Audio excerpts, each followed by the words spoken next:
if your aqualung system fails, they have to be on guard to save you. To listen to the full episode of the podcast, the links will be down below. Let's get into the video.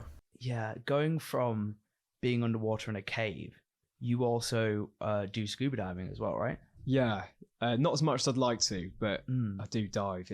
Diving's cool. For me, it was a big fear thing.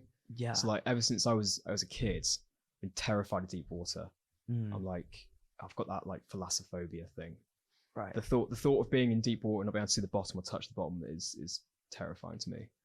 So, or it used to be a lot more, and then I thought the best way to combat that would be to try scuba diving, try and face the fear head on, really. And so I just took a course and learnt, and that was that. But diving's a weird one. It's like the most bizarre place the human body can be, because it's completely unnatural. You're floating underwater, breathing through an artificial lung, and it's kind of, it doesn't quite feel, everything doesn't quite feel right. So you kind of feel on edge a lot of the time, or at least I did. You're underwater and sometimes swimming amongst, like, imagine beautiful creatures. Yeah. But like you said, it almost feels like, I shouldn't be here. I'm a mammal. It's wrong. It's crazy, right? I'm a mammal in a wetsuit with these weird flappy things on my feet. That is insane. No. And how is that being? So you're saying the reason you started was because you had a fear of water, but now I've still very much got that fear of deep water. Wow. 100%. I'll do a bit of open water swimming occasionally to try and break myself out, but yeah, I'm still, I wouldn't say scared of deep water, but uncomfortable in it. I think if anybody says they weren't scared of water to a certain degree, I would call bullshit. Like the sea, it's dangerous stuff. What isn't scary about that? Just like open sea, a big black pit of water. Big black pit. You don't know how deep it goes. Yeah. We don't know what 90% of it holds. Exactly. There's stuff at the bottom. I don't want to think about it. You know, I'd say that's pretty normal to be scared of the sea. That's what I. Yeah, that's a fair fear, isn't it? Yeah. I'll hold my hand up to that one. yeah, that's fine. So yeah, you're usually going out with you scuba dive. Like, what is that experience like, and what is like your favorite thing you've seen? Like, scuba diving it's a very much a buddy experience. So it's normally two. It's a pair, and unlike most of the sports I talked about, you're very reliant on your buddy.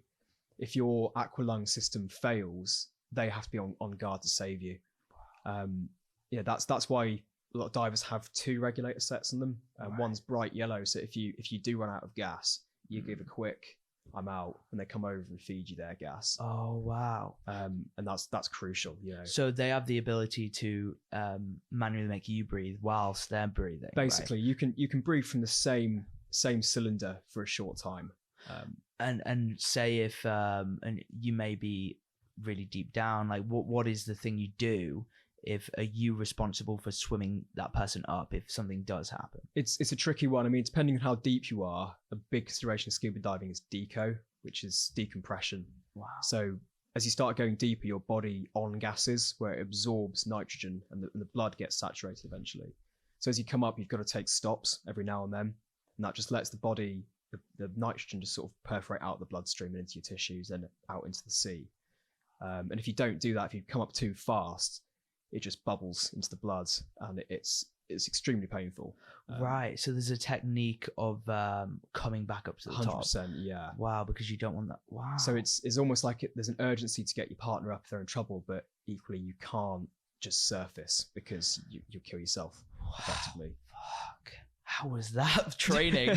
How was the training for that? It's terrible. Jesus. I mean, after hearing that, I imagine what the instructors were telling you the first time you went down there. God. It's tough. Yeah, I mean, it's kind of the depths you go to when you first start. It's not so important. You can normally just bang it up to the top and it's fine. But the thing about deco is it affects everyone differently, and you can have, even just being hungover or having not enough food to eat, it makes a massive difference.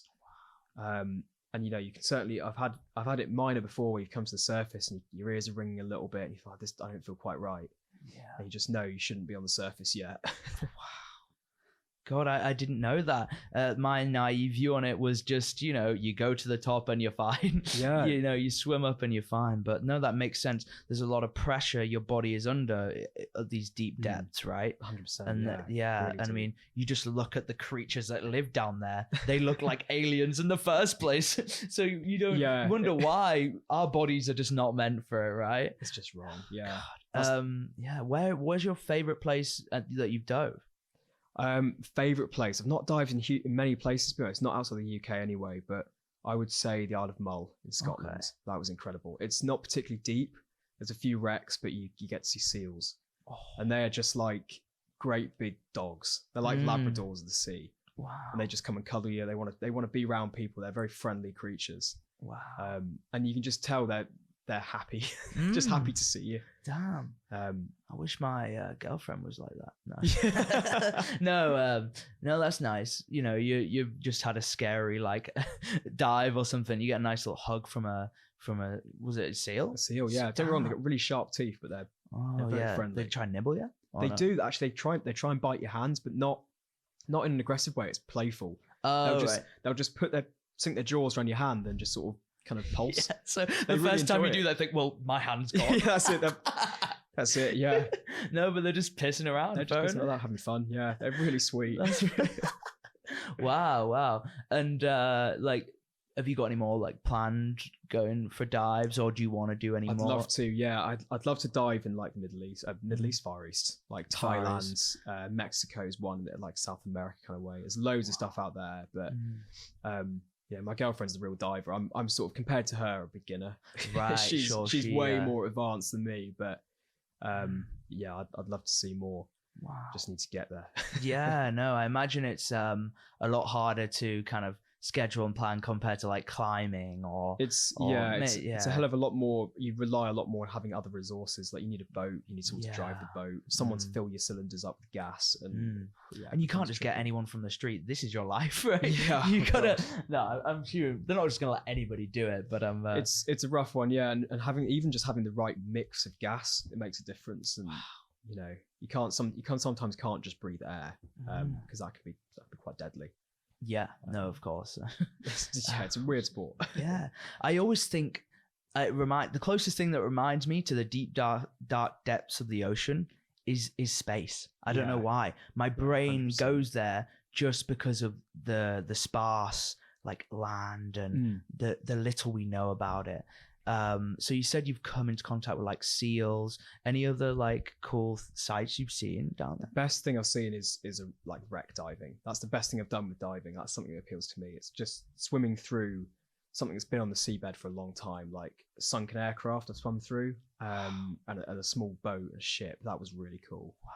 Wow. And it's just, again, it's kind of the same as caving. It appeals to you that not many people have seen it, and it's something that's been left untouched for decades on the seabed. Yeah, somewhere where potentially people have died, or something. So there's a story there. Yeah, you kind of feel part of the story when you're doing it. You could see not skeletons, but the stuff you could see. You could see like relics. Yeah, and probably only a handful of people have seen. Wow, it's really cool. And you're perfectly right with the space thing. It's so isolating, and it's kind of really peaceful in a way, but when you start to think about it too deeply, it becomes quite terrifying in the sense you're fully reliant on the equipment you've got, and there's not a lot between drowning and living in that situation. I feel like if I was scuba diving, I would be very reliant on my companions, whoever I'm with, but also, like you said, avoid being in the moment in the way that I wouldn't want to feel the gravity of where I am. I wouldn't want to